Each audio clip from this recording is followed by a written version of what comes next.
To our channel formal lecture. So guys, कैसे हो आप सब? तो गाइस, इस वीडियो में हम देखेंगे 5 टिप्स, और ये 5 टिप्स बहुत ज्यादा इंपॉर्टेंट होने वाला है आपके एग्जाम्स के लिए। बिकॉज इसमें मैं अपना खुद का एक्सपीरियंस शो कर रहा हूँ कि कैसे मैं अपने एग्जाम्स में लिखता हूँ। तो वो सब मैं आपको बताऊंगा कि किन किन बातों का हमेशा मैं ध्यान देता हूँ, जिसकी वजह से जो नंबर आएंगे वो बहुत अच्छे नंबर आएंगे। और गाइस, इसमें ये नहीं है कि मैं आपको बताऊंगा कुछ ज्यादा लिखना विखना, तो ऐसा नहीं है। जो लॉन्ग क्वेश्चंस होते हैं उनको आपको कैसे इजी वे में और बहुत अच्छे बेहतर वे में आप उसको एक्सप्लेन कर सकते हो थ्रू डायग्राम। और डायग्राम को तो बहुत सारे फायदे हैं, अभी आपको गाइस नहीं मालूम, लेकिन इस वीडियो में मैं आपको इतने सारे फायदे बता दूंगा ना, आपको नहीं मालूम होंगे क्या क्या फायदा होता है। तो अपना खुद का एक्सपीरियंस शो करूंगा इस वीडियो में कि किस टाइप से मैं आंसर्स को लिखता हूं और किस टाइप से मैं टॉपिक्स वाइज, मतलब कि हेडिंग्स जो होता है उसको प्रॉपर वे में करना, और बहुत सारे पॉइंट्स के बारे में डिस्कस करेंगे अंडरलाइन से रिलेटेड। तो गाइस, वीडियो को करते हैं स्टार्ट। और सो गाइस, जो फर्स्ट टिप है वो है डायग्राम। अब डायग्राम में आपको क्या क्या ध्यान रखना है कि वो एकदम नीट एंड क्लीन हो। कोशिश करना है कि लार्ज एरिया, लार्ज स्पेस जो आपकी आंसर शीट है उसमें ये डायग्राम को आप कवर करो, यानी हाफ पेज तो कम से कम करना ही है आपको। और विद डायग्राम अगर एक्सप्लेन कर दोगे ना, तो आपको जो लिखने वाला पार्ट होता है ना, वो आप कम से कम लिखो यार, ज्यादा मत लिखो, उसको कम से कम लिखो। लाइक यहाँ पे देखो गाइस, एक तो मैं आपको शो कर देता हूँ लाइक दिस। यहाँ पे जो क्वेश्चंस पूछे गए हैं, क्वेश्चन पूछे गए तो कैसे भी आपको सबसे पहले तो ढूंढना है भाई, कोई भी क्वेश्चन मिले आपको वहां पे डायग्राम तो बना ही देना है, चाहे वो एक बॉटल की ही बनाओ या कोई भी क्वेश्चन पूछ देता है लाइक इमल्सन सस्पेंशन, या फिर कोई बड़ा क्वेश्चन आएगा उसमें तो ऑब्वियस सी बात है ही क्वेश्चन डायग्राम के लिए। तो यहाँ पे आप देखो, यहाँ पे मैंने क्या कर रखा है, डायग्राम से ही एक्सप्लेन कर दिया, लिखने वाला पार्ट नहीं है। और बहुत सारे स्टूडेंट्स क्या करेंगे, इसी टॉपिक के ऊपर वो क्या करेंगे, एक एक पेज लिखना स्टार्ट कर देंगे और मालूम नहीं क्या लिख रहे हैं, इन्हीं चीज को अच्छे से एक्सप्लेन करने लग जाएंगे। अगर आप इजीली आप डायग्राम के थ्रू दिखा दो ना, और डायग्राम के वहीं पे जैसा मैंने यहाँ पे लिख रखा है वैसे आप करके बहुत अच्छे स्कोर कर सकते हो। और इसका सेकंड टिप इसके अंदर ही है, मतलब कि डायग्राम के अंदर और भी मैं आपको फायदा बताता हूँ। लाइक यहाँ पे आप देख रहे हो, एवरीवेयर डायग्राम दिख रहा है, चाहे वो किस टाइप का क्वेश्चन हो। यहाँ पे देखो गाइस, यहाँ पे भी मैंने आपको डायग्राम बना के यहाँ पे अपने नोट्स में, अगर आप मेरे नोट्स फॉलो करते हो तो आपको लगेगा कि हाँ, कि यहाँ पे इतने सारे डायग्राम है जो आप बना करके एग्जामिनर चेक भी नहीं करने वाला कि क्या लिखा है, डायग्राम देख के नंबर देगा। माइक्रोस्कोपी पार्ट मैंने कितना लिखा माइक्रोस्कोपी के बारे में, इतना सा, और ये थोड़ा सा यहाँ पे। अगर यही को आ गया 7 मार्क्स या 10 मार्क्स में, तब क्या करोगे? तो उसके लिए सबसे बेस्ट तरीका है, जैसे कि यहाँ पे ब्राइट फील्ड माइक्रोस्कोपी है, तो ये तो हो गया प्रिंसिपल, जो भी 3 से 4 लाइन आपको लिखनी है। उसके बाद यहाँ पे आप देख रहे हो ये डायग्राम, इसको हाफ पेज में बनाना है। ये कंस्ट्रक्शन पार्ट देख रहे हो, तो वहां पे कंस्ट्रक्शन लिख करके ये डायग्राम तो बना दिया, ये पॉइंट्स भी लिख दिया, तो इसके बाद भी आपको इस साइड में ये सब पॉइंट्स को लिखना है। कोशिश करना है कि एक दो आपको वहीं पे कंस्ट्रक्शन में डिफाइन कर दो, अदरवाइज वर्किंग में एक एक पार्ट्स के बारे में अच्छे से बताना है कि कैसे कैसे यह फंक्शन करता है। अगर आपने ये क्या किया कि पहले ही कंस्ट्रक्शन वर्किंग लिख दी है, अगर आप ये सोच रहे हो कि इस डायग्राम को मैं बाद में बनाऊंगा, और पहले तो जरूरी है लिखना।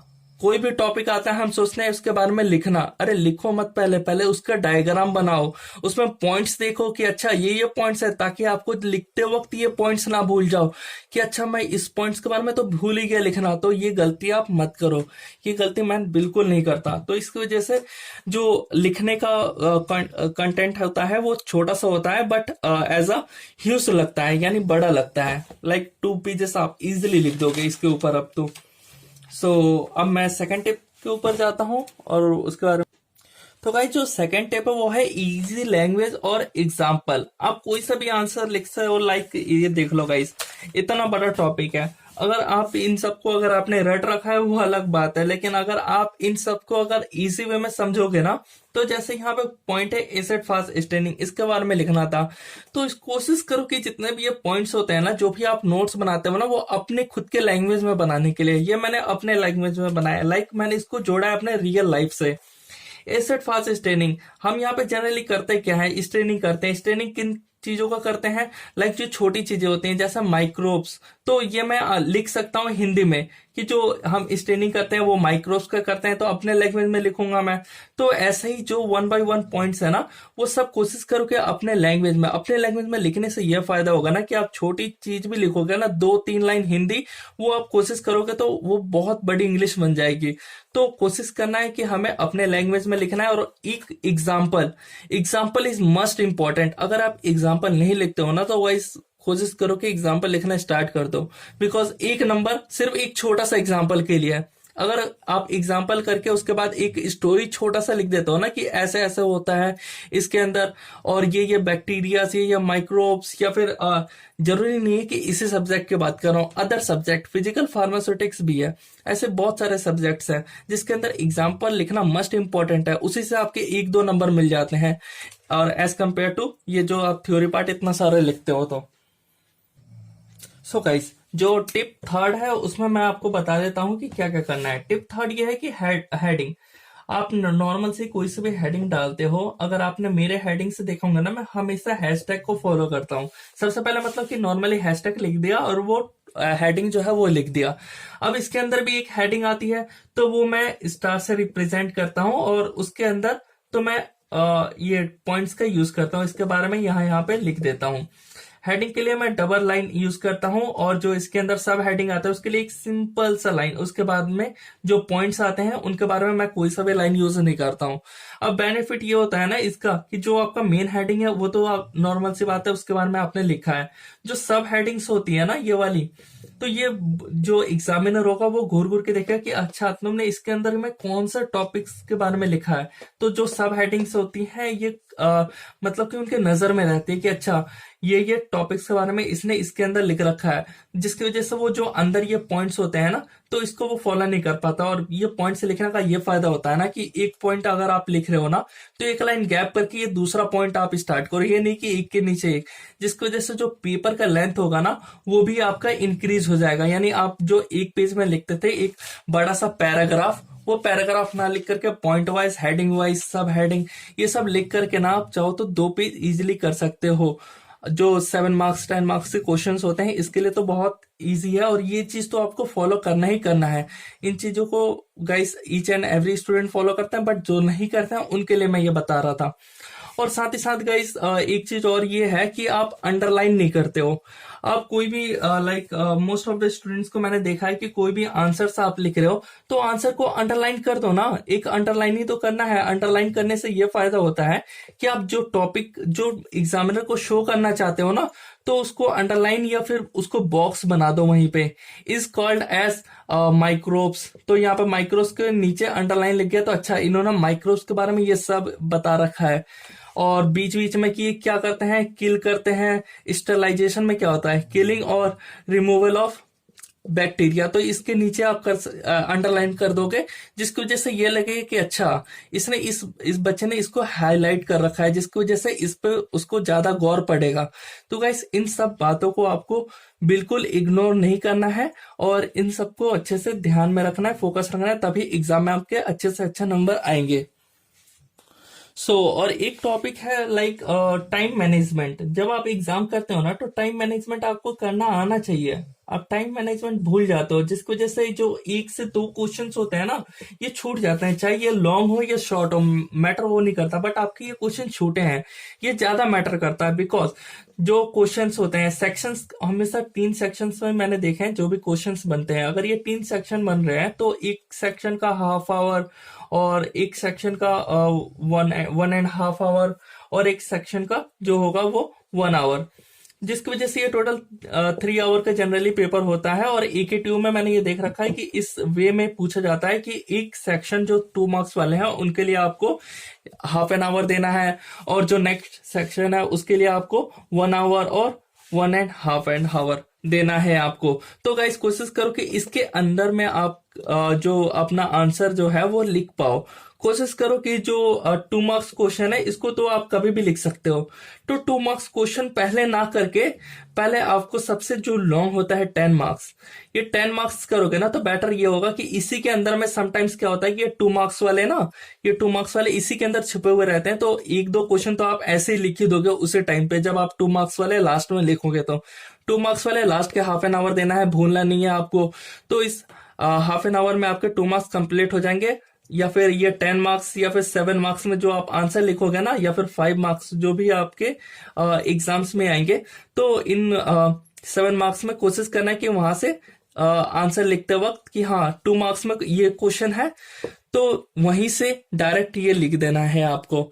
तो गाइस इन सब बातों का अच्छे से आपको फॉलो करें। और भी एक दो पॉइंट बता देता हूं आपको। सो एक लास्ट टिप देना था जो कि बहुत ज्यादा स्टूडेंट का मतलब कि ये नीड होता है कि इस टाइप से हम क्या करें। लाइक क्या होता है कि जो ये क्वेश्चन आप नोट्स प्रिपेयर कर रहे होते हो ना उस टाइम पे, तो यहाँ पे जैसे कि 2 पेजेस का है, अब ये 2 पेजेस उनको लिए पढ़ना बहुत मुश्किल हो जाता है। तो इसके लिए मैं एक जनरली यूज करता हूँ बुलेट पॉइंट। बुलेट पॉइंट क्या होता है अगर आपको मालूम हो तो बहुत अच्छा है, नहीं तो क्या होता है कि हम जनरली अपने स्पीच में यूज करते थे या फिर डिबेट में यूज करते थे। इन बुलेट पॉइंट्स को यूज करने से ये बेनिफिट होता है ना स्टूडेंट्स को कि ये जितने भी पॉइंट्स है यहाँ पे, जैसे कि 1 2 3 4 5 6 7, तो इन 7 पॉइंट्स को जो मेमोराइज करना है ना वो थोड़ा मुश्किल है। तो क्या करूं मैं कि यहाँ से जो एक एक दो दो वर्ड होते हैं ना, जैसे कि यहाँ से मैं उठा लूं वैरायटी ऑफ माइक्रो ऑर्गेनिजम्स, जिसकी वजह से मेरे को पूरा ये लाइन याद आ जाएगा सिर्फ एक पॉइंट उठाने से। तो क्या करूंगा कि मैं हेडिंग डाल दूंगा नॉर्मल सी, ये अपने नोट्स प्रिपेयर करने के लिए, एग्जाम की बात नहीं कर रहा मैं, कि बिफोर एग्जाम जो आप प्रिपेयर करोगे नोट्स उस टाइम की बात कर रहा हूं मैं, कि यहाँ से आप एक वर्ड लिख दोगे या 2 वर्ड लिख दोगे उस हेडिंग का, जिसकी वजह से आपको पूरी लाइन आ जाए। ऐसे ही मैं फॉलो करता हूँ, मैं अपने नोट्स बनाता हूँ, और जो जो मेरे को लगता है कि अच्छा ये कवर नहीं हो रहा क्योंकि ये आंसर बहुत बड़ा है, तो मेरे को कोशिश करना है कि ये 2 वर्ड जो है वो मैं उठा के ऐसे अरेंज कर लूं। इससे क्या फायदा होगा कि इस वर्ड को याद माइंड में रहेगा, जिससे पूरी लाइन अच्छे से यहाँ पे रिपीट हो जाती है।